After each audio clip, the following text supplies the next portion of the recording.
Hi friends, ಬರ್ರಿ ನಾನಿವತ್ತು ಉತ್ತರ ಕರ್ನಾಟಕದ ಹೋಟೆಲ್ ಸ್ಟೈಲ್ ಉಪ್ಪಿಟ್ಟನ್ನ ಯಾವ ಥರ ಮಾಡೋದಂತ ಹೇಳ್ತೀನಿ ನೋಡ್ರಿ. ನಮ್ಮ ಮನೆ ಒಳಗೆ ಯಾರೇ ಸಡನ್ನಾಗಿ ಗೆಸ್ಟ್ ಬಂದ್ರೆ ರೀ ಮಾಡೋದಂದ್ರೆ ಉಪ್ಪಿಟ್ರಿ, ಇಲ್ಲಾಂದ್ರೆ ಅವಲಕ್ಕಿ ನೋಡ್ರಿ. ಇವೆರಡು ಅಂದ್ರು ರೀ ಜಲ್ದಿ ಅಂದ್ರೆ ಆಗು ಎರಡು ಅಲ್ರಿ, ಇವನ್ನ ಮಾಡೋದು ನೋಡ್ರಿ. ಈಗ ಇದನ್ನು ಉಪ್ಪಿಟ್ಟನ್ನ ಯಾವ ಥರ ಮಾಡೋದಂತ ಹೇಳ್ತೀನಿ ನೋಡ್ರಿ. ನೋಡ್ರಿ ಉಪ್ಪಿಟ್ಟು ಎಷ್ಟು ಸಾಫ್ಟಾಗಿ ಬಂದೈತ್ರಿ, ಎಷ್ಟು ಮೆತ್ತಗರಿ. ಈ ಥರ ಉಪ್ಪಿಟ್ಟನ್ನ ಹೆಂಗೆ ಮಾಡೋದಂತ ಹೇಳ್ಕೊಡ್ತೀನಿ ನೋಡ್ರಿ. ನೋಡ್ರಿ ಯಾವ ಥರ ಮೆತ್ತಗೆ ಆಗೈತ್ರಿ. ಈಗ ಇದನ್ನು ಮಾಡೋದಕ್ಕೆ ಏನೇನು ಬೇಕು ನೋಡೋಣ ಬರ್ರಿ. ಈಗ ನೋಡ್ರಿ ಉಪ್ಪಿಟ್ಟು ಮಾಡೋದಕ್ಕೆ ಮೊದಲಿಗೆ ಈ ಬಿಳಿ ರವೆ ಅಂತಾರಲ್ಲ ರೀ, ಬಾಂಬೆ ರವೆ, ಬಿಳಿ ರವೆ, ಆ ಥರ ರವೆ ರೀ 2 ಬೌಲ್ ತೊಗೋತೀನಿ ರೀ. ನಿಮ್ಗೆ ಎಷ್ಟು ಬೇಕು ನೋಡ್ರಿ ನೋಡ್ಕೊಂಡು ತೊಗೋರಿ. ಮೊದಲು 1 ಬೌಲ್ ತೊಗೊಂಡೇನಿ ರೀ, ಇನ್ನೊಂದು ಬೌಲೆ ರವೆ ತೊಗೋತೀನಿ ರೀ. ಈಗ ಅದೇ ಬೌಲಿಂದ ನೀರು ಅಳತೆ ಮಾಡ್ಕೋತೀನಿ ರೀ. 2 ಬೌಲ್ ರವೆ ತೊಗೊಂಡ್ರೆ ರೀ 2 ಬಟ್ಲು ತೊಗೊಂಡ್ರೇನ್ರಿ ರೀ. ಅದಕ್ಕೆ 4 ಬಟ್ಲು ನೀರು ತೊಗೋಬೇಕು ನೋಡ್ರಿ. 1 ಬಟ್ಲು ಹಾಕೇನಿ ರೀ, ಇನ್ನೊಂದು ಬಟ್ಲು ತೊಗೋರಿ.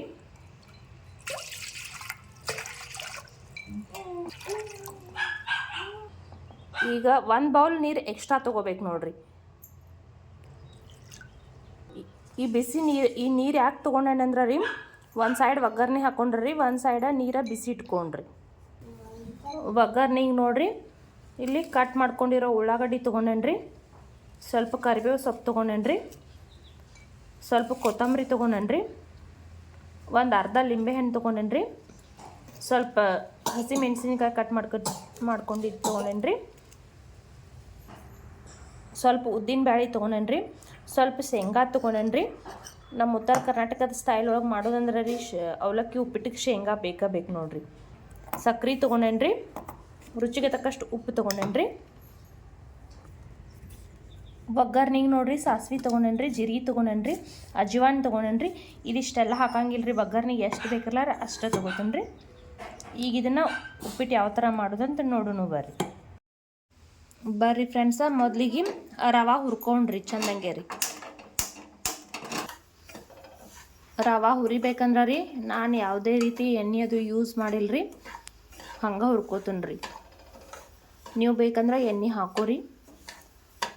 ಇದು ಜಾಸ್ತಿ ಹುರ್ಕೋಬಾರ್ದ್ರಿ, ಕೆಂಪಾಗೋ ಥರ ರೀ. ಒಂದು ಸ್ವಲ್ಪ ಹಸಿ ಸ್ಮೆಲ್ ಹೋಗುವವರೆಗೂ ಮಾತ್ರ ಹುರ್ಕೋಬೇಕು ನೋಡ್ರಿ.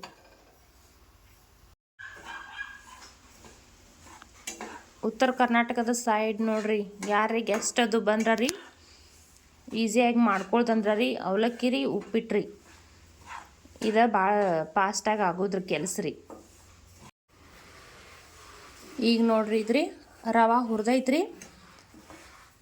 ನೋಡ್ರಿ ರವೆ ಯಾವ ಥರ ಹುರಿದೈತಂದ್ರೆ ರೀ ಹೆಂಗೆ ಬೆಳಗ್ಗೆ ಎಳ್ಳು ಹುರಿದಂಗೆ ಹುರಿದೈತೆ ನೋಡ್ರಿ. ಈಗ ಇದನ್ನು ಗ್ಯಾಸ್ ಆಫ್ ಮಾಡ್ಕೊಂಡ್ರಿ.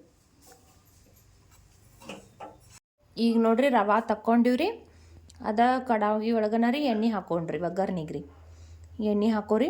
ನೀವು ಯಾವ ಅಳತಿ ಒಳಗೆ ರವೆ ತೊಗೊಂಡಿರ್ತೀರಿ ನೋಡ್ರಿ ಅದನ್ನು ತಕ್ಕಂತೆ ನೋಡ್ಕೊಂಡು ಹಾಕೋರಿ. ನಾನೊಂದು 2 ಸ್ಪೂನ್ ಎಣ್ಣೆ ಹಾಕೊಂಡೇನ್ರಿ. ಸಾಸಿವೆ ಹಾಕೋರಿ, ಕರಿಬೇವು ಹಾಕೋರಿ, ಮೆಣಸಿನ್ಕಾಯಿ ಹಾಕೋರಿ. ಈಗ ಮೆಣಸಿನ್ಕಾಯಿ ಕರ್ದಾವ್ರಿ, ಉಳ್ಳಾಗಡ್ಡಿ ಹಾಕೋರಿ.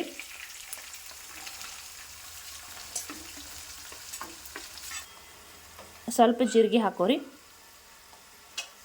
ಸ್ವಲ್ಪ ಅಜ್ವಾನ್ ಹಾಕೋರಿ. ನಾನು ಒಗ್ಗರ್ನಿ ಒಳಗೆ ಹಾಕೋದಿಲ್ರಿ ಉಣ್ರಿ. ಈ ಥರ ಉಳ್ಳಾಗಡ್ಡಿ ಮೆಣಸಿನ್ಕಾಯಿ ಹಾಕಿದ ಮೇಲೆನ ಹಾಕ್ತೀನಿ ನೋಡ್ರಿ. ಒಗ್ಗರ್ನಿ ಒಳಗೆ ಅಂದ್ರೆ ರೀ ಅವು ಹೊತ್ತಿ ಬಿಡ್ತಾವ್ರಿ, ಉಪ್ಪಿಟ್ಟದ ಕಲರ ಚೇಂಜ್ ಆಗಿಬಿಡ್ತೈತೆ ರೀ. ಹಾಗಾಗಿ ರೀ ಉಳ್ಳಾಗಡ್ಡಿ ಹಾಕಿದ ಮೇಲೆ ಹಾಕ್ತೀನಿ ರೀ. ಉದ್ದಿನ ಬೇಳೆ ಹಾಕೋರಿ ಸ್ವಲ್ಪ ರೀ, ಶೇಂಗಾ ಹಾಕೋರಿ. ಇವೆಲ್ಲ ರೀ ಎಣ್ಣೆ ಒಳಗೆ ಚಂದಂಗೆ ಹುರಿಲ್ರಿ ಇವು. ಈ ಕಡೆ ಸೈಡ್ ನೋಡ್ರಿ ಫ್ರೆಂಡ್ಸ ನೀರು ಬಿಸಿ ಮಾಡೋದಕ್ಕೆ ಇಟ್ಟೈತ್ರಿ. ಈಗ ಇಲ್ಲಿ ನೋಡ್ರಿ ಇದು ಎಲ್ಲ ಕರಗೈತ್ರಿ. ಈಗ ಇದಕ್ಕೆ ನೀರು ಮಿಕ್ಸ್ ಮಾಡ್ಕೊಂಡ್ರಿ. ಕಾಯೋದಕ್ಕೆ ಇಟ್ಟಿದ್ದು ನೀರು ರೀ ಅಳತಿ ಮಾಡೇ ಇಟ್ಟಿರ್ತೈತಲ್ರಿ ಅಷ್ಟು ಹಾಕೊಂಡ್ಬಿಡೋದು ನೋಡ್ರಿ. ಈಗ ಇದಕ್ಕೆ ರುಚಿಗೆ ತಕ್ಕಷ್ಟು ಉಪ್ಪು ಹಾಕೋರಿ, ಸಕ್ಕರೆ ಹಾಕೋರಿ. ಈಗ ಕುದಿಯಾತೈತ್ರಿ. ಇದು ಹೆಂಗೋ ರೀ, ಇದನ್ನೀಗ್ರಿ ರವೆ ಹಾಕೊಂಡ್ರಿ. ಸಣ್ಣಂಗೆ ರವೆ ಹಾಕ್ಕೋಬೇಕು ನೋಡಿರಿ. ರವೆ ಹಾಕ್ಕೋಬೇಕ್ರಿ. ಒಂದು ಕೈಲೇ ತಿರ್ಗಾಡ್ಸ್ಕೊತಿರ್ಬೇಕ್ರಿ. ಯಾವುದೇ ರೀತಿ ಗಂಟಾಗೋದಿಲ್ಲ ರೀ. ತಿರುಗಿಸ್ಕೊಂತ ರವೆ ಹಾಕೋದ್ರಿಂದ ರೀ ಗಂಟುಗಳು ಬರೋದಿಲ್ಲ ನೋಡಿರಿ. ಮತ್ತು ಉಪ್ಪಿಟ್ಟು ಯಾವಾಗಲೂ ರೀ ಕರೆಕ್ಟಾಗಿ ನೀರು ಅಳತೆ ಮಾಡಿ ಇಡೋದ್ರಿಂದ ರೀ ಕರೆಕ್ಟ್ ಅದಕ್ಕೆ ಉಪ್ಪಿಟ್ಟು ತಯಾರಾಗ್ತೈತ್ರಿ. ಈಗ ಇದಕ್ಕೆ ಒಂದು ಅರ್ಧ ಲಿಂಬೆಹಣ್ಣು ಸೇರಿಸ್ಕೋರಿ. ಈಗ ಇದಕ್ಕೆ ಕೊತ್ತಂಬರಿ ಸೊಪ್ಪು ಸೇರಿಸ್ಕೋರಿ. ಲಾಸ್ಟಿಗೆ ರೀ ಕೊತ್ತಂಬರಿ ಹಾಕ್ಕೋಬೇಕು ನೋಡಿರಿ.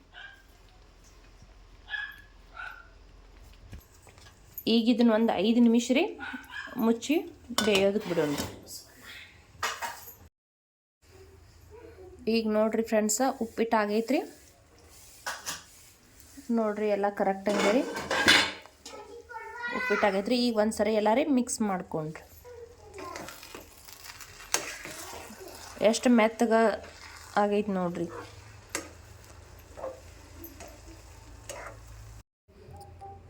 ನೋಡಿರಿ ಈ ಥರ ಉಪ್ಪಿಟ್ಟು ರೆಡಿ ಆಗೈತ್ರಿ ನೋಡಿರಿ. ಇನ್ನೂ ಯಾರೆಲ್ಲ ನನ್ನ ಚಾನಲ್ನ ಸಬ್ಸ್ಕ್ರೈಬ್ ಮಾಡ್ಕೊಂಡಿಲ್ರಿ, ಪ್ಲೀಸ್ ಸಬ್ಸ್ಕ್ರೈಬ್ ಮಾಡ್ಕೊರಿ, ಲೈಕ್ ಮಾಡಿರಿ, ಶೇರ್ ಮಾಡಿರಿ, ಕಮೆಂಟ್ ಮಾಡಿರಿ. ಪ್ಲೀಸ್ ಸಬ್ಸ್ಕ್ರೈಬ್ ಮಾಡಿರಿ. ಧನ್ಯವಾದಗಳು ಎಲ್ಲರಿಗೂ ರೀ.